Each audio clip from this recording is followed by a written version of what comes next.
So often people ask me, how did we lose the Republic? Have we lost it? Essentially we have. It may be hanging by a thread. That's why I claim that we have a sense of urgency here. We don't have decades and decades. We have to do something rather quickly. But today we have to move rather quickly. But how did we lose it? And I think of some of the things that happened in Washington to symbolize this loss of the Republic. And one thing that I've made comments many years ago that I noticed on the House floor, and this has to change, that the two weakest arguments on the House floor would be a moral argument and a constitutional argument. That we need to change.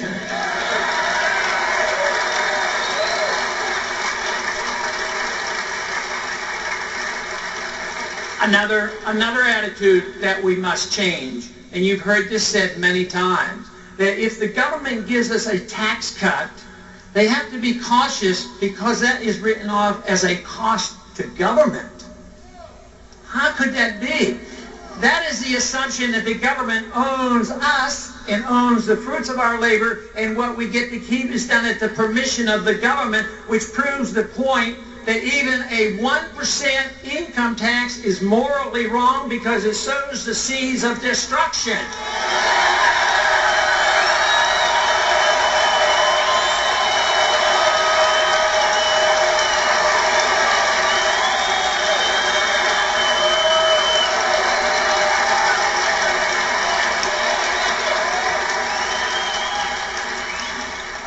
You know, the survival of the Republic was discussed at the time of the foundings, and the founding fathers came to the conclusion that we would and could have a republic, but the republic depended on a moral people.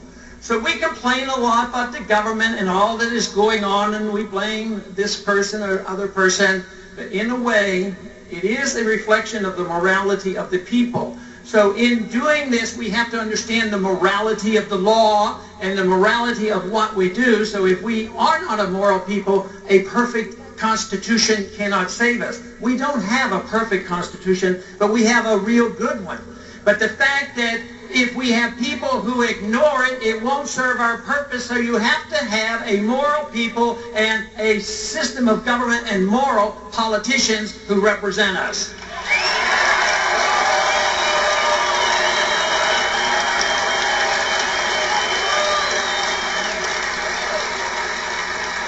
Another thing that has happened is that we lost track of the fact that the Constitution was written to restrain the government. Now it's turned on its head. The Constitution or the government is there, they use it to restrain us. That is upside down.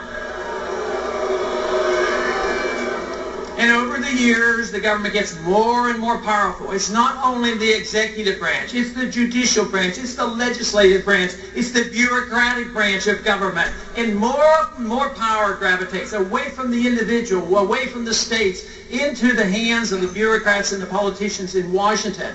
Not only that do we have to worry about all this power gravitating to the power to be in Washington, it's even going further. We have to worry about powers gravitating to international governments, to the New World Order.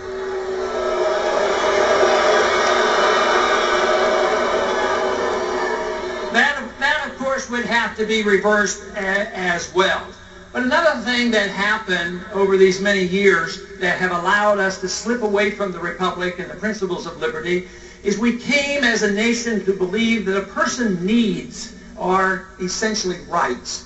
If you need something or want something or demand something, that does not give you a right to it.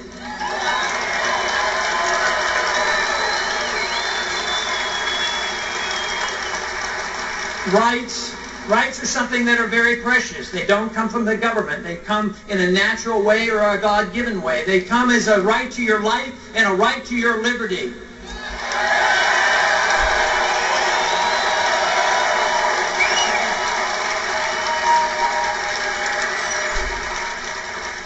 I believe the trends in the school system over the last many decades has been detrimental. And it hasn't been one party. Even in the 50s it started with the federal government getting involved. There is nothing in the Constitution that says the federal government should be involved in education at all.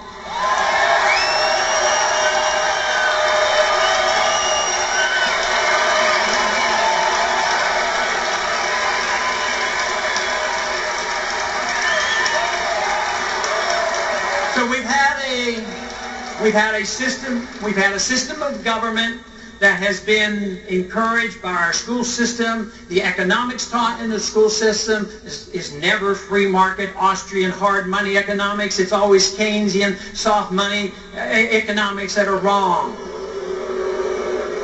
And not only that, we get taught history in our public schools. And who are the great presidents? The great presidents are always said to be the ones who run a war. Why don't we have the peace candidates be the great presidents?